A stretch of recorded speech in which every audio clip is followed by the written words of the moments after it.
এই সোনামণি বসো, এই টুনটুনিরা বসো, সবাই বসো, এই গোলাপি রঙের সাথে আপনারা বলতেন না, তারা নিয়ত করে আইছে যত কথায় কয় কেমনে বোয়ায় চাইয়া বল। লক্ষ্মী সোনা বসো, ভদ্র মানুষ বসো, বসে আমিন কর, বসেন, আপনিও বসেন, বসেন। হ্যাঁ, সবাই পড়েন আমিন, জোরে পড়েন। মজা আয়া।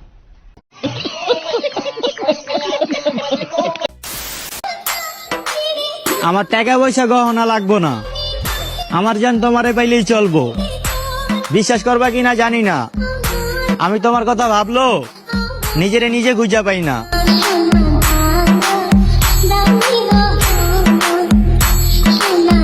कौन है ये लोग? হ্যালো গাইস, কেমন আছেন সবাই? আশা করি সবাই অনেক অনেক ভালো আছেন। বরাবরের মতো নতুন আরো একটি ভিডিওতে আপনাদেরকে জানাই স্বাগতম। আজকের এই ভিডিওতে দেখবেন অস্থির বাঙালিদের কিছু অস্থির সব দম ফাটানো হাসির ভিডিও, যা দেখার পর আপনি আপনার হাসি থামিয়ে রাখতে পারবেন না, গ্যারান্টি দিচ্ছি।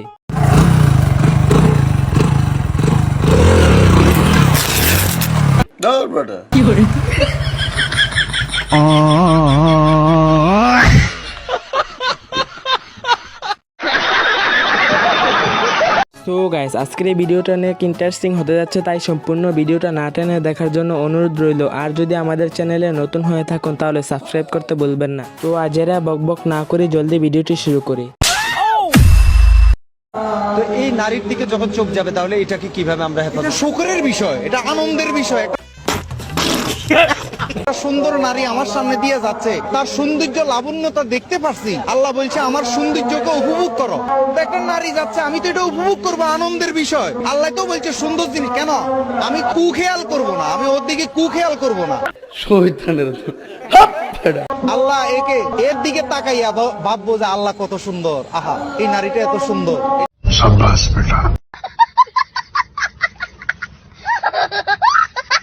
ভাগ্য ভালো দেশটা 1971 সালে স্বাধীন হয়ে গিয়েছিল, আর না হলে বাঙালিদের এরকম কর্মকাণ্ড দেখে পাকিস্তান সরকার এই দেশ ছেড়ে যাওয়ার জন্য নিজেরাই যুদ্ধ ঘোষণা করত। কথা কি ক্লিয়ার না ভেজাল আছে? টাকা পয়সা বেশি হইলে মানুষের দিয়া দে, এভাবে নষ্ট করার কি আছে? আমি এটাই বুঝলাম না। মানবতা বলতো তো কিছু না। চিল্লাইতেছিস কে রে? না, এটা খা।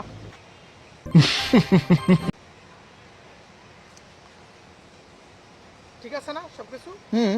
मजा आया। পারফেক্ট না?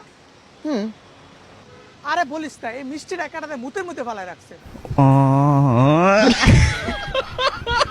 মানুষের আক্কল গান বলতে কিচ্ছু নাই। না, খা খা খা, মজা করে খা।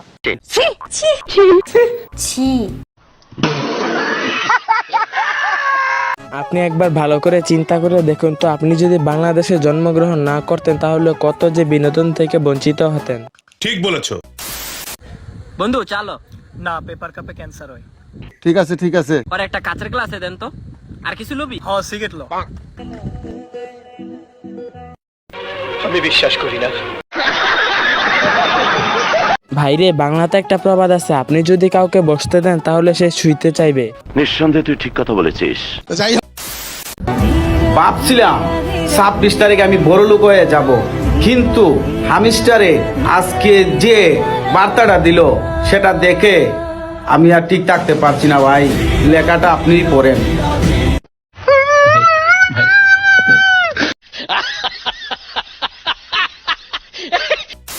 তো গ্যাস, চিন্তা করার কিছু নেই, হামস্টার নিয়ে উমরান ফায়ারের ফানি ভিডিওটা আছেই, তো দেরি কেন, তাড়াতাড়ি করে ভিডিওটা দেখে আসি।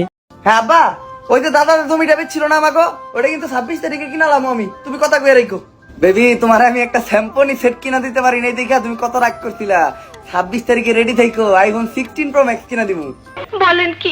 এই বন্ধু, 26 তারিখে ওই যে হুন্ডার শোরুমে যাওয়ার কথা ছিল না, হুন্ডার শোরুমে যাবো না, ডাইরেক্ট হেলিকপ্টারের শোরুমে যাবো, হেলিকপ্টারই কিনবো।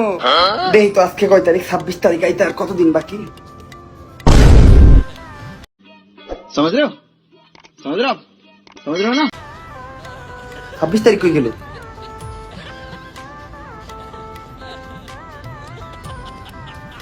26 তারিখ হয়ে গেল, 25 তারিখ আছে, 27 তারিখ আছে, 26 তারিখ হয়ে গেল। আমি বিশ্বাস করি না। 26 তারিখ কই গেল? এই 26 তারিখ কই? 26 তারিখে যারা কোটিপতি হওয়ার স্বপ্ন দেখছো তোমাদের উদ্দেশ্যে আমি একটা মেসেজ ড্রপ করতে চাই। সময় কম, শুরু করো। শোনো ভাই, অলওয়েজ মাথায় রাখবে early success is a scam. সফলতার কোনো শর্টকাট হয় না, অনেক কাঠখড় পুড়িয়ে স্টেপ বাই স্টেপ গ্রাজুয়ালি সফলতার দিকে এগোতে হয়। ঘরে বসে জাস্ট কিছু ট্যাপ করে যদি কোটিপতি হওয়া যেত তাহলে এটা তারা আমাদের কাছে লঞ্চই করতো না, তারা নিজেরাই এটা ইউজ করতো। সঠিক বলেছেন। ঠিক কিনা বলো যুবক ভাইয়েরা? যেমন দেখবে রোদে পুড়ে এক বাস থেকে আরেক বাসে গিয়ে অনেকে বলে প্যাসেঞ্জারদেরকে, আপনি যদি এটা আপনার ঘরে রাখেন কোনোদিন আপনার টাকার অভাবই হবে না। তো এটা সে নিজে কেন তার ঘরে রাখে না? সে কেন রোদে পুড়ে পুড়ে এগুলো বিক্রি করে? Doesn't make any sense. আরেকটা বিষয় খেয়াল করলে দেখবে যত বড় বড় স্ক্যামার রয়েছে, ফ্রড রয়েছে, মোস্ট অফ দ্য টাইম এরা ছোট ছোট দেশকে টার্গেট করে, যেখানে প্রচুর বেকার যুবক রয়েছে, তাদের হাতে অঢেল সময় রয়েছে। এর ফলে তাদের সামনে যখন অ্যাট্রাকটিভ নতুন কিছু আসে, প্রপারলি চেক না করে তারা সেটা ট্রাই করে। কি মানুষ রে বাবা, কি বলবো, যাই হোক। বন্ধুরা বরাবরের মতো আজকেও বিদায় নিচ্ছি। ভিডিওটি ভালো লাগে থাকলে লাইক কমেন্ট শেয়ার এবং সাবস্ক্রাইব করবেন। আজকের মতো এখানেই শেষ করছি, দেখা হবে পরবর্তী ভিডিওতে ইনশাল্লাহ।